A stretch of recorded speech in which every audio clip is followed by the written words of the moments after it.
How to fix the message character limit glitch on Hinge. Hey everyone, welcome to the channel. In this video, we're going to solve how we can solve the message character limit glitch on Hinge. So without any further ado or delay, let's get started with today's video.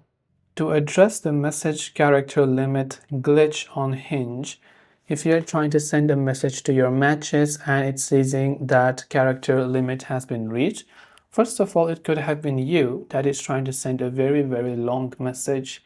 The messages on Hinge are under the limit of roughly 960 characters.